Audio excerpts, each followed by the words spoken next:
Esenciales.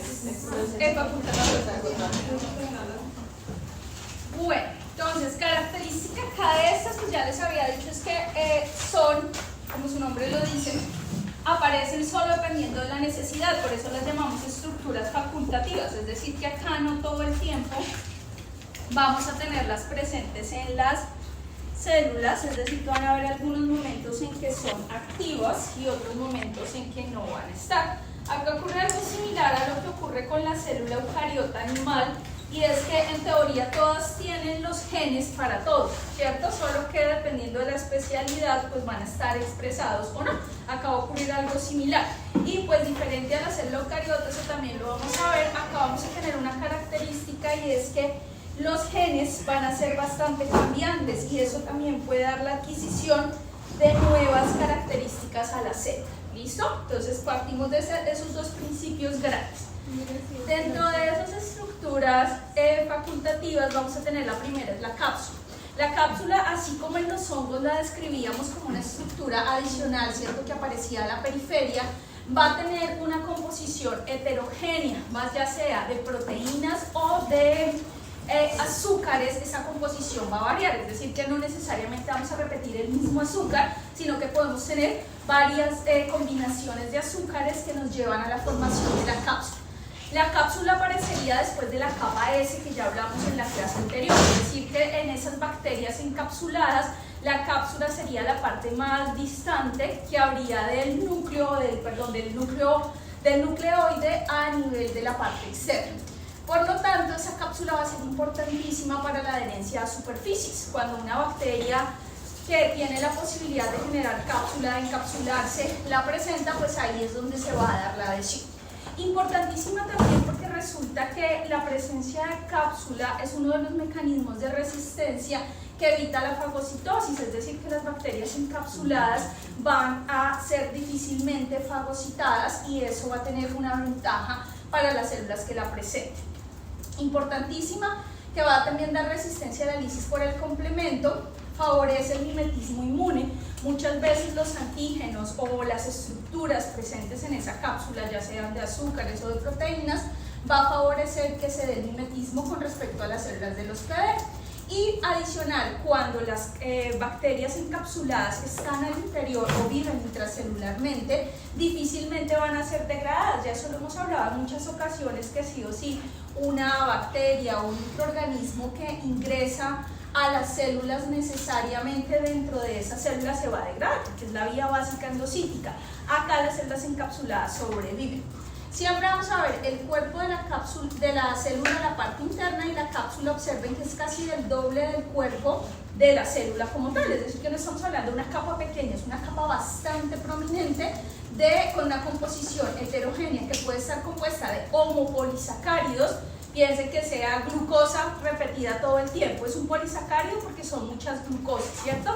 Pero es homo porque tiene la misma composición.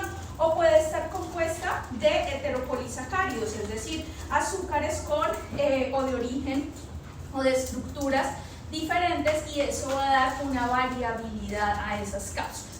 También podemos tener cápsulas polipeptídicas, es decir, donde va a haber dentro de su composición péptidos, es decir, secuencias de aminoácidos. Recuerden que cuando nosotros hablamos un péptido es una secuencia de aminoácidos. Los péptidos componen las proteínas.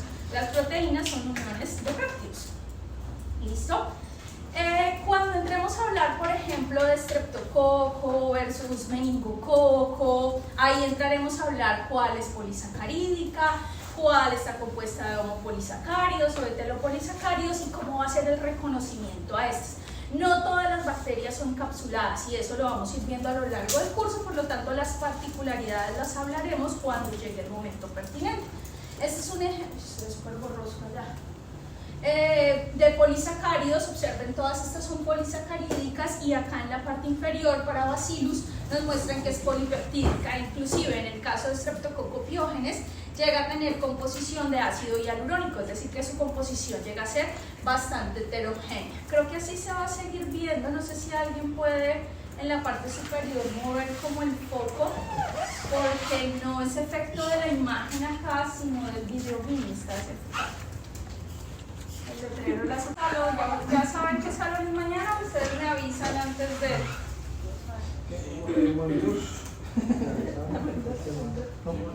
O sea, en teoría llegamos al 3:37 y si no buscamos otro plan, listo. Necesitamos video BIM porque la parte del parcial práctico es con imágenes, es decir, que sí o sí un salón donde el video BIM no vaya a molestar al auditorio, pues es que el auditorio siempre es un problema para que lo presten, que porque el aire no sirve, el video BIM no sirve. El semestre pasado me tocó molestar. Tenemos los pilis. La cápsula es una estructura netamente de resistencia, ¿sí? Es decir, acá a la bacteria no la va a hacer más móvil, menos móvil, no. Acá lo que le va a permitir es resistir al medio exterior y en algunos escenarios, dependiendo de la bacteria, ser un poco más resistente a ese medio agreste y mayor adherencia a la superficie, diferente a los pilis. En el caso de los pilis son estructuras proteínicas. ¿Se acuerdan de los cilios en las células ciliadas que ustedes vieron? Algo similar es el pili, es una estructura proteínica que se proyecta hacia la parte externa. Característica del pili es que va a tener dos funciones clásicas. La primera, el movimiento, es decir, que la presencia de pilis favorece la motilidad en la célula, y la segunda es participar activamente en los procesos de conjugación. Cuando más adelante hablemos del genoma y de los procesos de recombinación génica, pues los pilis entran ahí a aparecer. Entonces, acá ustedes ven la membrana de la pared de la célula, y hacia la periferia, estos no son flagelos, son pilis, es decir, que una célula puede tener muchos pilis, como ustedes ven en la imagen, es decir, que no necesariamente es un pili. Cuando hablamos de la conjugación, sí va a haber un pili especial para la conjugación. Cuando hablamos de motilidad, pueden haber muchísimos pilis. Estas microfotografías de la parte superior muestran la imagen un poco más de cerca. Observen que es una estructura proteínica.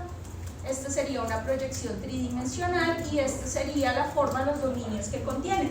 Un dominio de adhesión y el dominio que se proyecta desde la membrana interna en el caso de las células gram negativas o en la membrana de las gram positivas. Y este sería el dominio de adhesión que va a permitir precisamente la motilidad y la unión de estas.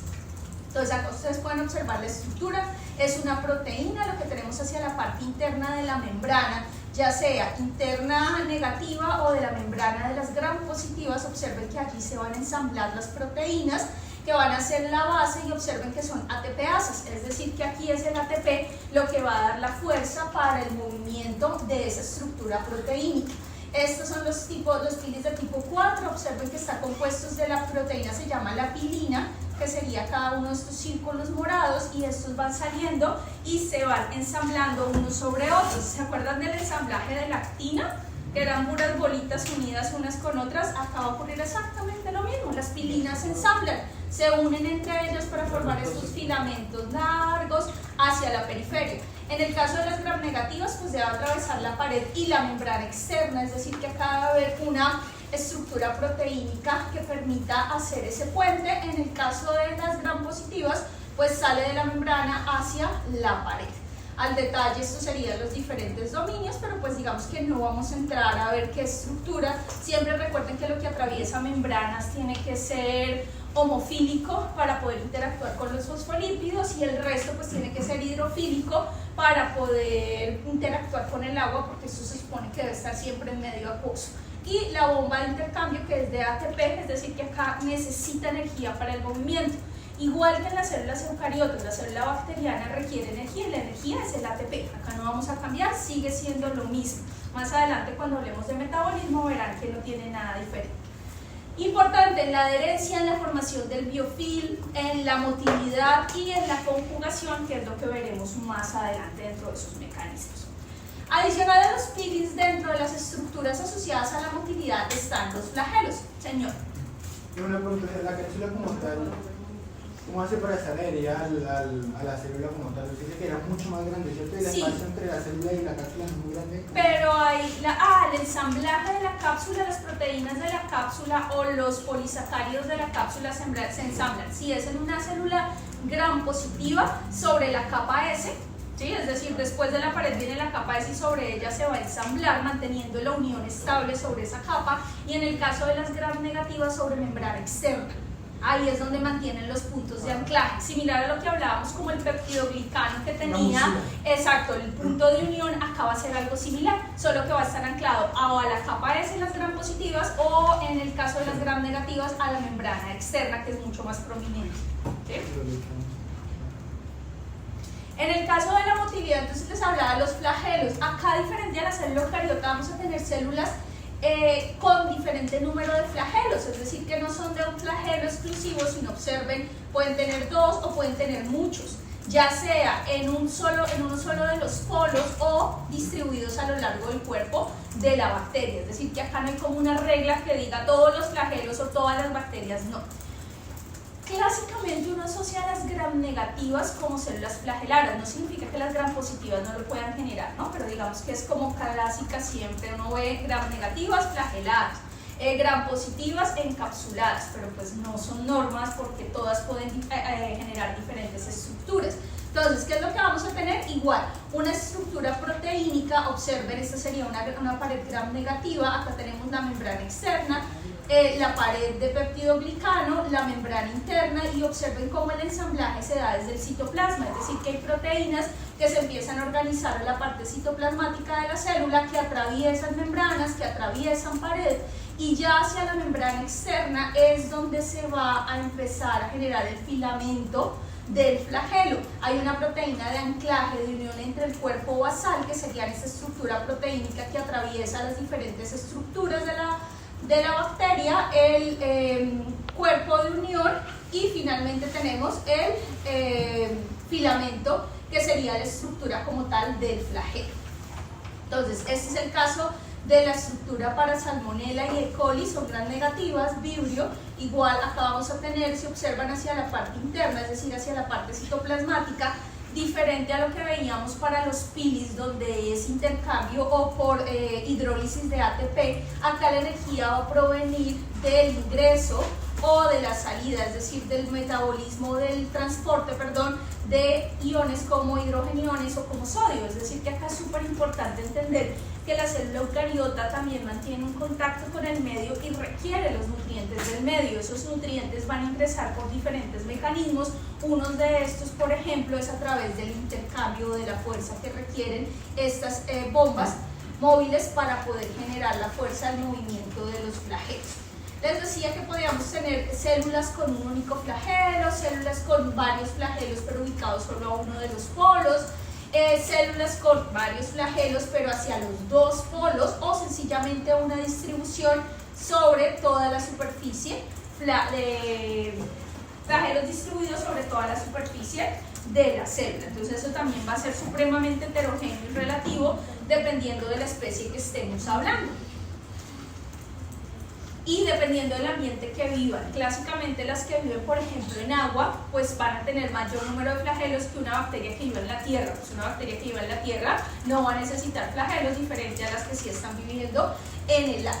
Entonces, importante es que sus flagelos clásicamente los asociamos al movimiento como tal, pero resulta que sirven aún más que solo moverse, y es que esos flagelos se pueden extender bastante, que es lo que ustedes ven en la imagen en la parte de izquierda de la diapositiva, y acá pueden ver cómo los flagelos, además del movimiento, le van a permitir unirse a sitios específicos. Observen, por ejemplo, en esta imagen tenemos un epitelio, y lo que está ocurriendo con el flagelo es que básicamente se está uniendo con proteínas que están hacia la parte apical hacia la parte basal de ese epitelio. Entonces acá tiene esa característica, y es que además del movimiento le va a permitir el reconocimiento y la adhesión, le va a permitir tener una fuerza de rotación que permite que la célula precisamente pueda tener diferentes ángulos, ¿sí? Una célula que se ancla, por ejemplo, por el lado lateral puede rotar y dar la unión del otro lado, ¿sí? Del lado opuesto. ¿Por qué?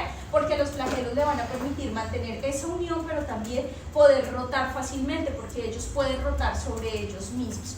Y cuando son tan repetitivos, como es el caso de la imagen que ustedes ven acá, van a tener diferentes puntos de unión, y eso va a favorecer la adhesión que se esté dando.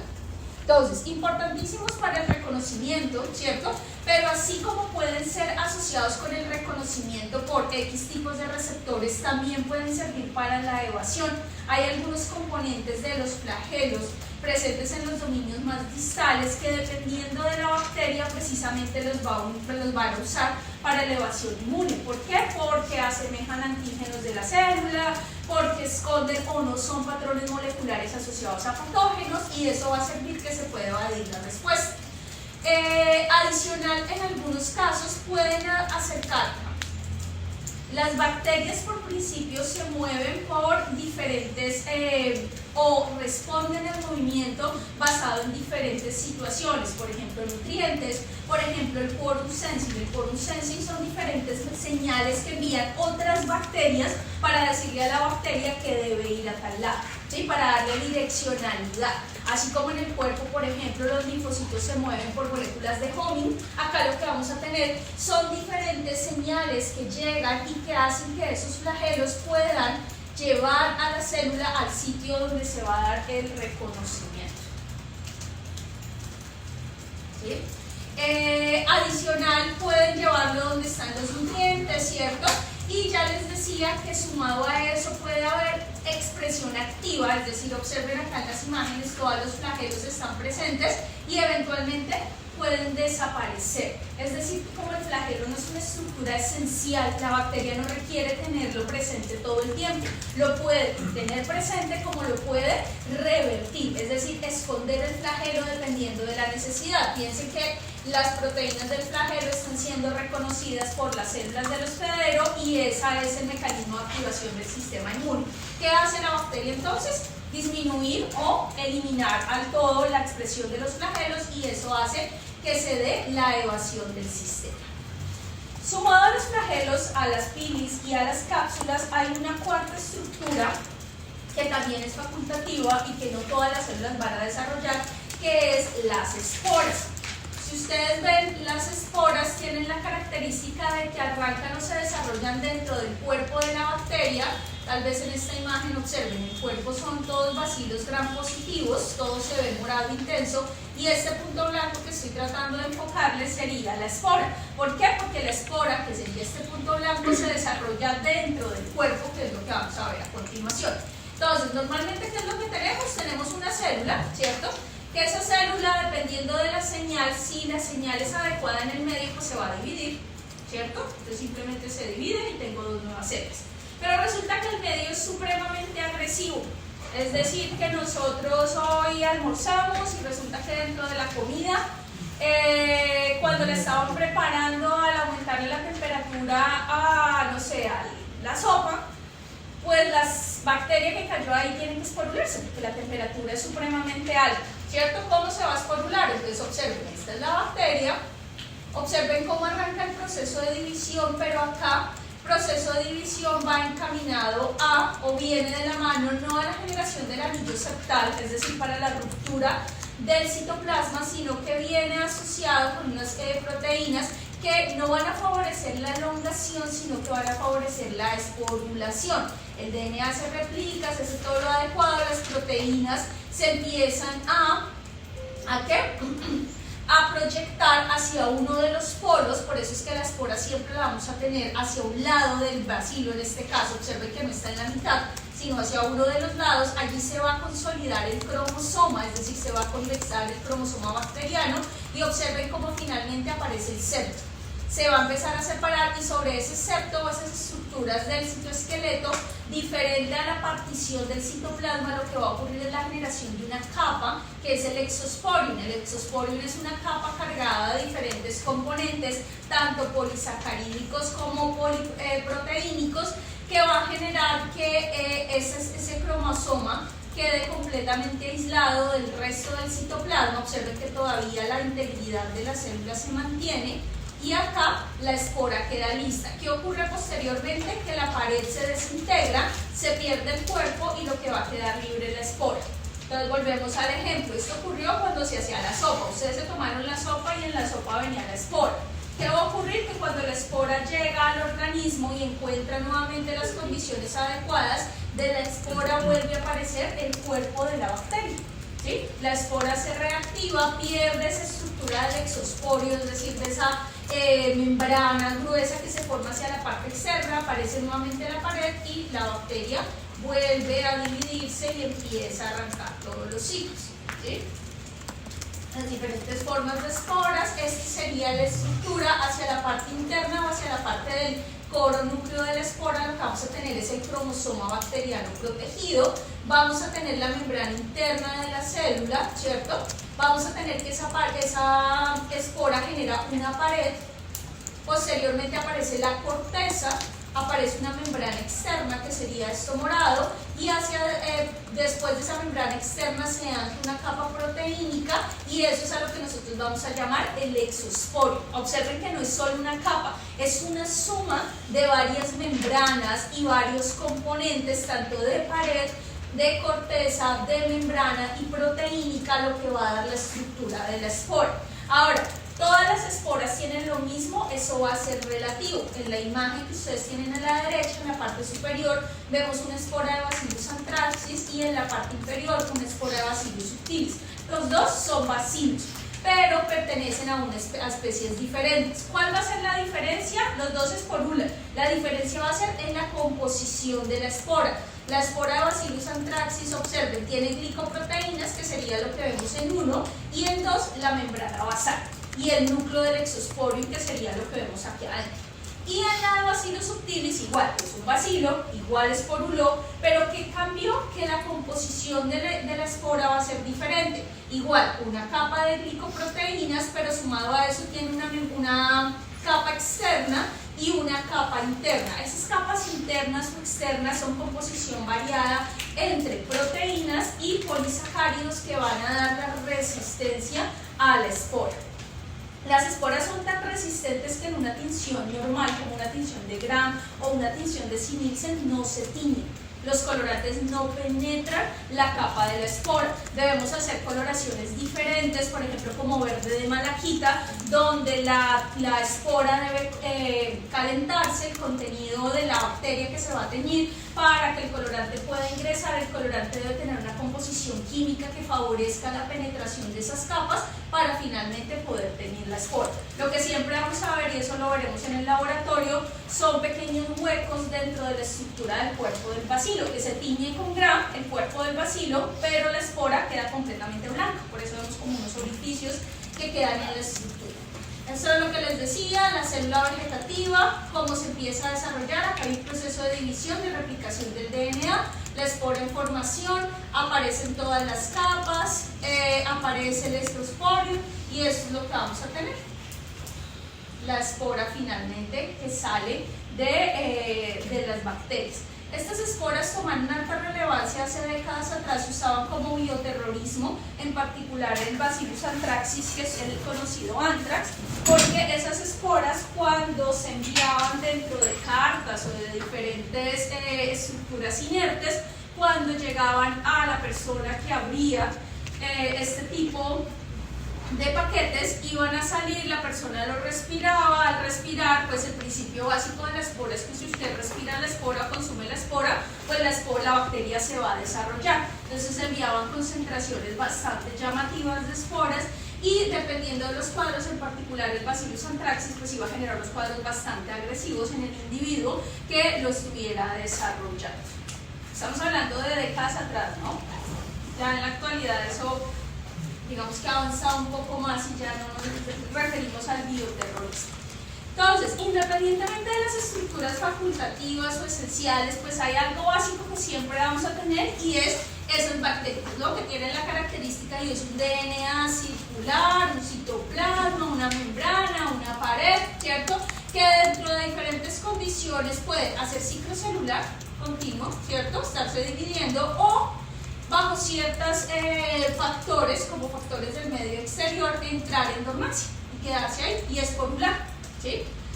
Entonces, importantísimo cuando la bacteria está activa, y es que esa bacteria va a tener diferentes propiedades. Es que puede colonizar, puede responder frente a diferentes sustancias químicas del medio o frente a diferentes características fisiológicas, que eso nos va a dar una población de bacterias o más alta o más baja. Si las condiciones son favorables para la bacteria, pues estos ciclos se van a realizar de manera repetitiva. Si las condiciones no son favorables, pues la bacteria no se va a dividir, digamos que es el principio básico.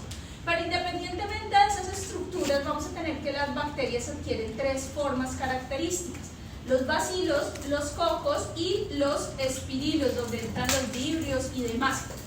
Dentro de esas estructuras, digamos que no vamos a entrar al detalle de las formas, porque eso es algo que vamos a abordar en la primera práctica del laboratorio, que es la otra semana, donde vamos a hablar tanto de las coloraciones como de las formas. Siempre hablamos de estas tres formas básicas, pero no significa que sean las únicas que se vayan a reportar. ¿Por qué? Porque hay formas intermedias, como por ejemplo los cocobacilos. Bacilos que no son tan alargados como un bacilo ni tan redondos como un coco, son intermedios, se llaman cocobacilos. Vamos a tener los streptomicetos, que son estructuras de bacilos supremamente largos que dan la apariencia de tener filamentos como si fueran los hongos, ¿sí? Entonces vamos a tener una serie de variaciones. En el caso de los hongos, de los cocos, perdón, vamos a tener que dentro de ellos pueden haber agrupaciones, diplococos, podemos tener cadenas de cocos, podemos tener agrupaciones en forma de racimos de uvas, y eso nos puede dar formas o llevar solo en la macroscopía a poder diferenciar entre géneros bastante claros. En el caso de los espirilos, obviamente estas alteraciones, ¿se acuerdan que cuando veíamos el citoplasma hablábamos de diferentes proteínas que iban a estar presentes y que le permitían al citoplasma de la bacteria precisamente poder tener esta composición heterogénea? Dentro de los espirilos o las espiroquetas destaca, por ejemplo, treponema, que lo hablaremos cuando hablemos de las infecciones de transmisión sexual como agente causal de la sífilis, ¿sí? Que es un espirilo. Acá hay espirilos medioambientales, porque casi siempre uno piensa en espirilos y piensa en ITS, pero pues hay también espirilos que viven en el ambiente que no necesariamente están asociados a las ITS. Morfología supremamente heterogénea, bacilos, cocos, espirilos, pero además podemos encontrar las estructuras facultativas, las cápsulas, ¿cierto? Las esporas, los flagelos, los pilis. Entonces acá vamos a tener una heterogeneidad y una variedad bastante amplia a nivel del microscopio. Hoy estoy hablando de manera muy general porque de nuevo en el laboratorio ya vamos a verlas al detalle, hasta llegar a la morfología macroscópica, que la morfología macroscópica son las colonias. Entonces, nosotros acá hablamos en el curso una bacteria, un coco, un bacilo. Jamás están como un coco, como un bacilo. Ellos viven en grupos y esos grupos se llaman colonias. ¿Listo? Tienden a agruparse. La mayoría de las bacterias tienden a ser colonias, son homocolonias, es decir, colonias del mismo género y de la misma especie. Es decir, que Staphylococcus aureus no se junta con Streptococcus pneumoniae. Si lo tenemos en la misma caja de Petri, va a estar la colonia de una a un lado y la del otro a otro. Es más, se respetan los bordes. Si quedan muy juntas, claramente usted va a donde termina una y donde empieza la otra. ¿Listo? Esta variabilidad en las colonias lo vamos a ver en la práctica. La guía se las envió esta semana. En la guía viene una tabla de cómo van a poder hacer el reconocimiento de las colonias en el laboratorio.